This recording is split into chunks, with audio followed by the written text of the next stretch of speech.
وداعيا إلى الله بإذنه وسراجا منيرا সম্মানিত ভাই ও বোনেরা যেখানে আছেন এবার কুরবানির রীতি বৃত্তান্ত শুনুন।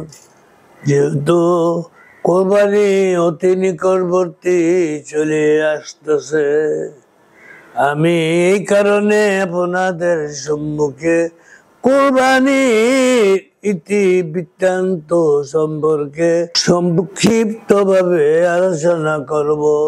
আল্লাহ সুবহানাহু ওয়া তাআলা হযরত ইব্রাহিম আলাইহিস সালামকে আরো একটি কঠিন পরীক্ষা করেন। এই প্রসঙ্গে মহান আল্লাহ সুবহানাহু ওয়া তাআলা ইরশাদ করেন, ফালাম্মা বালাগা মা'হু সা'য়া ক্বালা ইয়া বুনাইয়া ইন্নী আরা ফিল মানামি আন্নী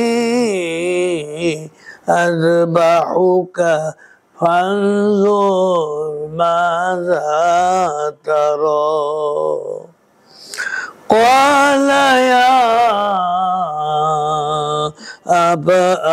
আবাতি ফাল ইয়া আবাতি ফাল তু'মার সাতাজিদুনি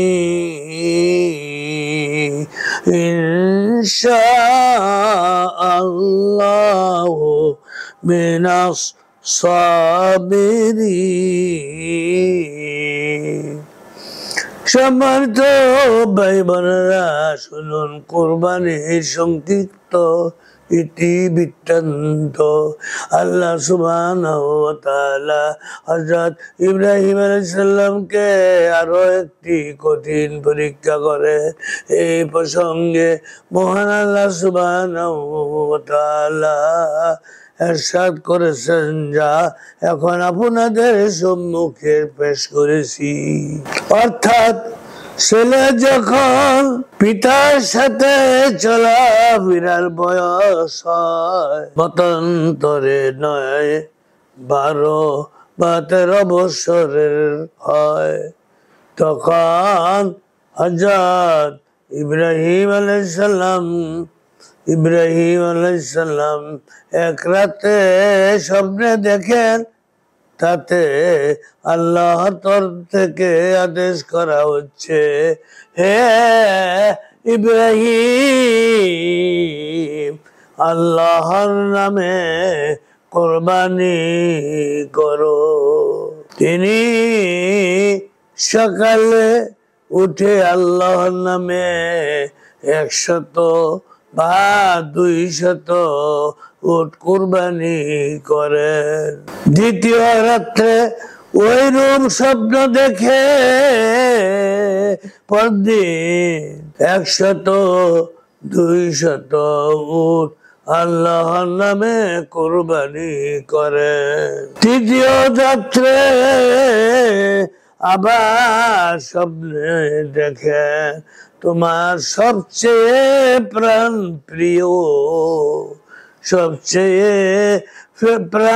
প্রিয় বস্তুকে আমার নামে কুরবানি করো। তৃতীয় দিন প্রাণ প্রিয় পুত্রকে কুরবানি দেবার জন্য একখানা দাঁড়ানো ছুরি, একখানা রশি লুকিয়ে বিবি হাজরা আলাইহিস সালামের নিকট চলে এসে বললেন, বিবি গো, ইসমাইলকে গোসল করে সাজিয়ে দাও, দাওয়াত রক্ষা করতে যাব। বিবি হাজরা আলাইহিস সালাম জমজমের পানি দিয়ে পুত্রকে গোসল করে সাজিয়ে দিল। এমত অবস্থায় পিতা পুত্র মিনা বাজারের দিকে বিবি হাজেরার নজরের বাইরে চলে গেলেন। তৎক্ষণাৎ শয়তান মানুষের আকৃতিতে বিবি হাজেরার নিকট এসে বলে, হে হাজেরা, তুমি কি করছো? হযরত ইব্রাহিম আলাইহিস সালাম তো তোমার প্রিয় পুত্রকে আল্লাহর আদেশে কুরবানি করতে নিয়েছে। বিবি হাজেরা আলাইহিস সালাম বললেন, আল্লাহর আদেশ হলে আমার এক ছেলে কেন, শত ছেলে ও যদি আল্লাহর হুকুমে কুরবানি দিতে হয়, তবু আমি আল্লাহর দরবারে সন্তুষ্ট চিত্তে ধৈর্য ধারণ করব। স্বপ্নে তাবির বুঝতে পেরে হযরত ইব্রাহিম সাল্লামের ছেলে হযরত ইসমাঈল সাল্লামকে পথের মধ্যে বললেন, ক্বালা ইয়া বুনাইয়া ইন্নী আরা ফিল মানামি আন্নী আযবাহুকা ফানজুর মাযা তারা। অর্থাৎ, হে প্রিয় ছেলে, হে আমার স্নেহের ছেলে, আমি স্বপ্ন দেখেছি তোমাকে জবাই করছি। এখন তোমার অভিমত কি বলো? এখন তোমার অভিমত কি বলো?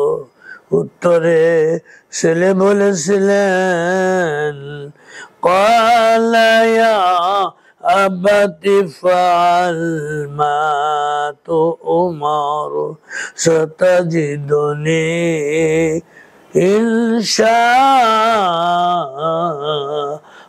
ইনশাআল্লাহু মিনাস সাবিরিন। অর্থাৎ, আপনি আব্বাকে বলে, হে আব্বা, আপনি কোনো চিন্তা করবেন না, নির্বিঘ্নে আল্লাহর আদেশ পালন করুন, আমি বিন্দু মাত্র ধৈর্য হারা হব না। আল্লাহু আকবার। মিনা বাজারের পথিমধ্যে 3 জায়গায় 3 বার শয়তান এসে হযরত ইসমাঈল আলাইহিস সালামকে দেখা দিয়ে কুমন্ত্রণা দেয় এবং এ বলে ভয় দেখায়, বোকা ছেলে, বোকা, তোর বাবা তোকে কোথায় নিচ্ছে?